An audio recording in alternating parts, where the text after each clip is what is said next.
Alô, iluminado. Hoje eu vim trazer um top 5. Top 5 de livros que me influenciaram quando eu era criança. É basicamente um resumo das coisas que me fizeram gostar de ler quando eu era criança, ok? Então, minha primeira grande influência de leitura, na verdade, foi a minha mãe, mas não porque ela gosta de ler. Minha mãe é muito mais da matemática, ela não tem a menor paciência pra literatura. Mas foi a minha mãe, do auge da sua paciência, que me ensinou a ler e a escrever também. Ela ficou horas treinando comigo caligrafia. E também foi minha mãe quem me deu de presente meus primeiros livros, que eu chamava de gibi. Acho que toda semana ou umas 2 vezes por mês eu ganhava gibis da Turma da Mônica. Eu não lembro por quantos anos ela fez isso, mas foram muitos anos. Muitos anos, mas muitos anos mesmo. Eu adorava aquelas histórias, eu adorava que a Mônica era dona da rua. E o Cebolinha com os planos infalíveis dele, que sempre davam errado, mas ele tentava, o bichinho. Cebolinha foi minha primeira grande lição de perseverança na vida. Olha só, se o Cebolinha nunca desistiu dos planos infalíveis dele, por que eu vou desistir de alguma coisa, né? E todos os bichinhos de estimação, e tinha um Piteco, e tinha um astronauta, e tinha um penadinho. Isso foi muito cedo na minha vida, eu acho que eu tinha aí uns 10, 11 anos, até quando eu parei de ler Turma da Mônica. Aí chegou um dia que minha mãe teve um surto de desapego. Aí quando ela tem essas paradas aí, ninguém consegue segurar ela não. Saiu liberando meus gibis pra todo mundo, entregava eles pra qualquer pessoa que aparecesse aqui, se fosse uma pessoa que realmente fosse ler. E ela doou minha coleção inteira. Todas as centenas de pilhas de gibi da Turma da Mônica que eu tinha aqui em casa, minha mãe deu tudo. Deu tudinho. Largou pra fora. Por isso que eu não tenho nenhum desses livros aqui comigo agora. Eu cresci e não comprei nenhum outro. Por quê? Porque a vida aconteceu. Tudo bem, já superamos isso, estamos bem, estamos fortes, estamos aqui, estamos lendo ainda. E chegamos em 2001. 2001 foi meu segundo ano no colégio militar, já, a fase do ensino fundamental e tal. E foi o ano que eu comecei a entrar em contato com aquela literatura obrigatória do colégio, que eles sempre acham que tem livros que a gente precisa ler na vida e blá, blá, blá. Olha que letrinha de sexta série. E o primeiro desses livros que me marcou bastante foi O Menino de Asas do Homero Homem. Muito antes de Extraordinário, muito antes da menina que chamava Estrela, foi a primeira história que me falou sobre preconceito e sobre pessoas que são diferentes de outras e sobre o tipo de coisa que elas podem sofrer. O Menino de Asas é bem literal, ele vai contar a história de um menino que tem asas e o nome dele é Menino de Asas. Só que ao contrário do que muita gente pode pensar, isso não é uma coisa legal. As pessoas não gostam muito dele, a família dele não gosta muito dele, ele acaba tendo que se mudar da cidadezinha de interior onde ele nasceu e vai pra uma capital, achando que como é um lugar mais evoluído e como tem muito mais gente, as pessoas não vão notar que ele é diferente, que ele talvez não vai ser tão rejeitado assim. Mas aí não é isso que acontece.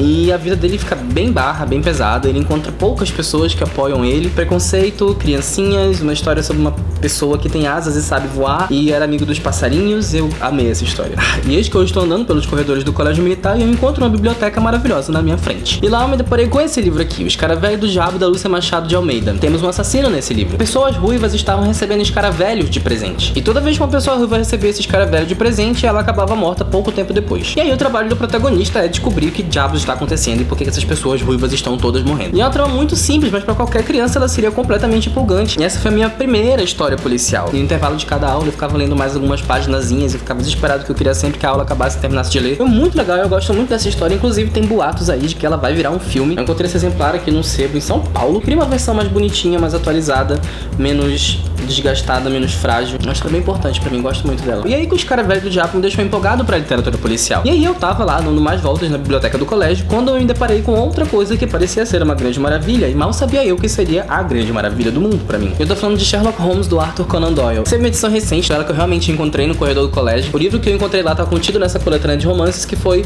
O Cão dos Baskerville. Pra minha grande tristeza, eu não lembro de mais nada da história do Cão dos Baskerville. Pra não dizer que eu não lembro de nada, eu lembro da adaptação da série Sherlock, que é sensacional. Mas isso não importa. O que importa é que o Sherlock Holmes foi o primeiro personagem em que eu realmente me vinculei, que eu realmente fiquei interessado por esse cara. E olha que todos os romances dele são contados pela visão do Watson. O Sherlock a gente nem vê falando. Eu só achava esse cara sensacionalmente incrível. Eu queria ser amigo do Sherlock Holmes, eu queria estar na vida do Sherlock Holmes, eu queria que o Sherlock Holmes existisse, que ele me ensinasse a fazer todas as coisas que ele estava fazendo. Enfim, agora tem essa coletânea maravilhosa aqui do Sherlock Holmes e eu posso ler todos os livros quando eu bem quiser. Eu terminei de ler 2, O Estudo em Vermelho e O Signo dos 4.